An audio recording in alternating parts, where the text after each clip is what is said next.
webinar today. In just a few minutes, I'll introduce Jeff, who's sitting here beside me, and let him make some comments. But first of all, let me do some housekeeping so you can know what's on your screens.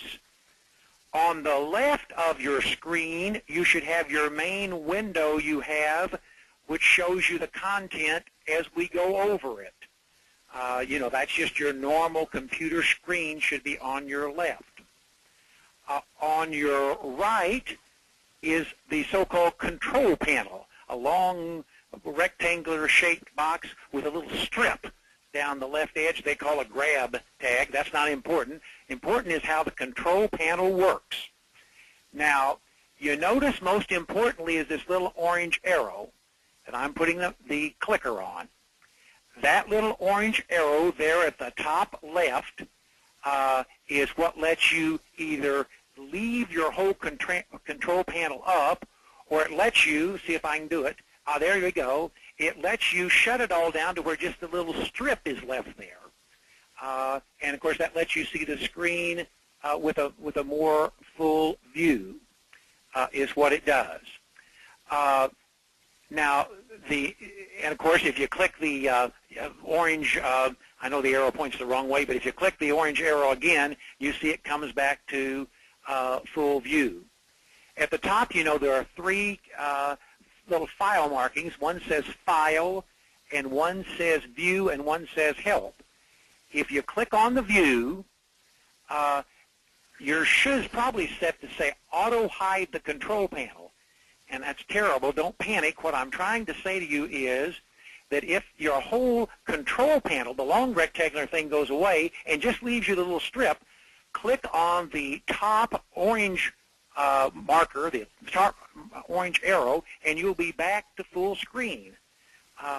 Unless you change it, though, this auto hide will be left on your command there. Next box you have is the audio. Of course, to open it, if there's a plus sign up there, you click on the plus sign and then it opens, is the way I think about it. Other people think about it different ways. If you click the minus sign, it closes it. This little audio box, the one I'm highlighting in your main screen there, controls how you listen today. And, of course, it's checked for use mic and speakers, like that's from your machine. But if you go down here to the audio setup and click on the audio setup, of course, by clicking on that, you can change it. And the way you can change it is to use telephone instead. And you simply put a circle in the middle of the use telephone, and magically you see up pops that information. Now, of course, use the information on my screen. This is a pre-printed program. Use the one that was sent to you, and it was on there when you brought up the screen, and enter that PIN, and then you can talk on the telephone with us. Now, it is a long-distance call. You have to enter the telephone number, then you enter the access code, and then you enter the audio PIN. If you've already done that getting on, and probably most of you did, or some of you did, don't worry about it. It's working. Next thing I want to point out to you is the questions. Well, there's the audio PIN highlighted. Now I'll point out to you the questions box. The questions box is the way you can send us a question anytime. And anytime that just whenever you think of it, put a question there. You put it in the enter a question for staff, I think yours says. And the lower right hand, you click send, and it comes right to us. We will at least answer all the questions at the end. We may try to answer them on the go. This technology is all new to us too, so good luck. But we'll try is what I mean by that. I shouldn't be so negative. Now, during the presentation, you can raise your hand. That's this little symbol that's at the long end of the little strip there. You can raise your hand, and in fact, I see somebody has already raised their hand, just like being in a meeting or in the classroom. Professor Romine can tell us about that in a second. You can raise your hand there, and then we'll try to get to you immediately. And I notice we already have a question. Let's see if it's one I can just answer. It says, greetings and glad to be a participant. Well, that's my kind of question. it looked favorable. Maybe there's more to it. We'll look at it as we go. I wanted to be sure it wasn't I can't hear you question. But anyhow, you see how it is to raise the hand.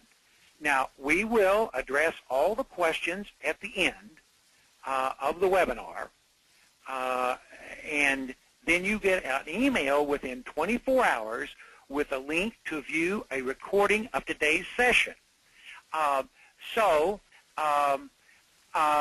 Therefore, at this point, I'm going to turn it over to our district governor, Jeff Romine, and he has some comments.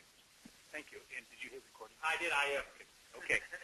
Thank you, and Dwayne, and thank you for making time available to do this. Hello, everyone, and I just want you to know that I'm so proud that so many of you are interested in doing something about membership in your clubs. You know well that membership is very important, and new members are often the source of new ideas, new energy, new vitality for your clubs. And this is a year when we want to make our clubs bigger, better, and bolder. And today we actually have you're a part of a historical moment when we have connected many individuals across the district that are interested in membership, and without the cost of giving up time, work, and gas money. And so, Dwayne, I want to pass this over to you, and I'm anxious to get this started and start helping these folks. Let me also tell you that the district is here to help you, and if you can somehow identify something the district will can do for you, please never hesitate to let us know. And so thank you for being the part of this today. And Dwayne, here you go. Thank you, Governor Jeff. And now to get going, let me go back to where I was here. And we're talking about membership as our biggest challenge. I like what Jeff said. We want Rotary here for our children and our grandchildren, for our towns, for our communities where we live, for our nation, and for all those around the world that Rotary helps.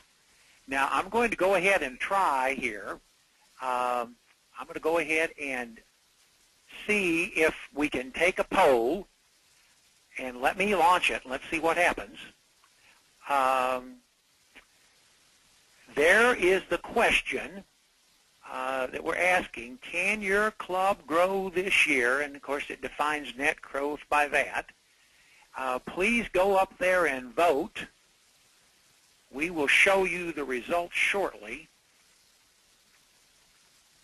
We'll give some time for that. It tells me here that most of you are pretty quick voters, by the way, is what it says.